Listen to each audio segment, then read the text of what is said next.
Nah, ketika manusia memilih kafir, itu haknya. Maka Allah berikan kebebasan sepenuhnya kepada manusia yang memilih kafir untuk menjalani kehidupan ini semau dia, semau hawa nafsu dia.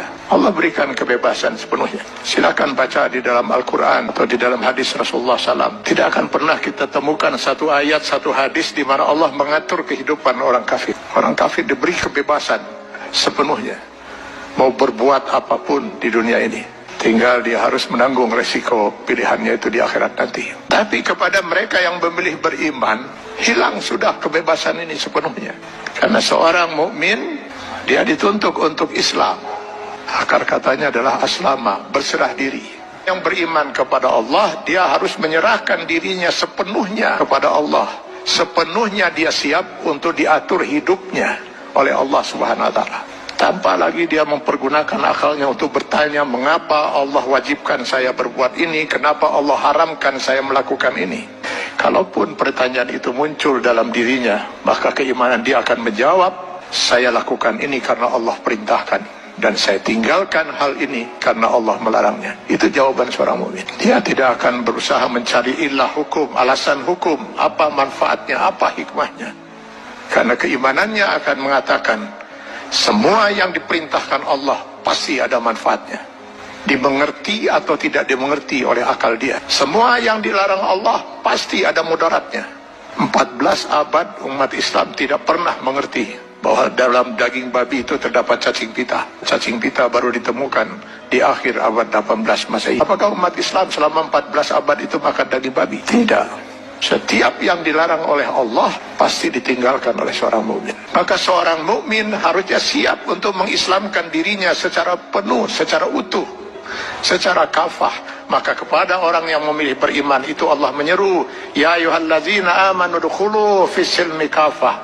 Kalau memang kalian memilih beriman, masuklah ke dalam Islam itu secara kafah, secara utuh.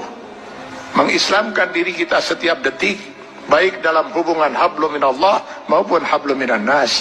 Itulah sebabnya Allah menurunkan 6.666 ayat Al-Quran, yang sebagian dari ayat Al-Quran ini dijelaskan oleh kurang lebih 5.000 hadis Rasulullah SAW.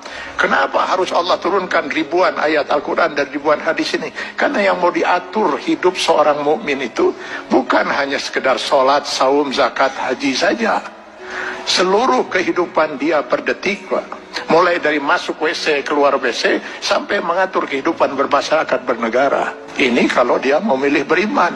Kalau tidak mau diatur hidupnya, jangan milih beriman, milih kafir. Pada orang-orang yang berfaham sekularisme, liberalisme, yang ingin memisahkan agama dari kehidupan, saya sering mengatakan, kenapa repot-repot harus menolak sebagian aturan Allah? Pilih kafir, Anda bebas sebebas-bebasnya.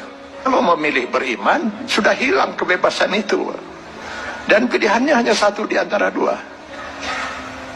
Memilih kafir atau memilih beriman. Memilih beriman konsekuensinya kita sudah harus Islam. Mengislamkan diri kita, menyerahkan sepenuhnya diri kita untuk diatur hidup kita oleh Allah Subhanahu wa Ta'ala. Karena itu setiap orang mukmin sadar betul bahwa selamat tidaknya dia termasuk orang yang ditangisi oleh tidak oleh Rasulullah SAW.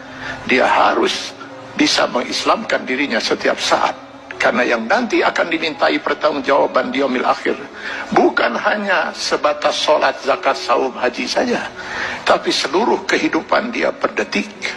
Mudah-mudahan ini bisa menjadi bahan muhasabah bagi kita semua. Kita islamkan diri kita secara kafah dalam batas kemampuan yang mampu kita lakukan. Karena Allah tidak akan menuntut kita di luar kemampuan kita. Semoga kita bukan termasuk orang yang ditangisi oleh Rasulullah SAW.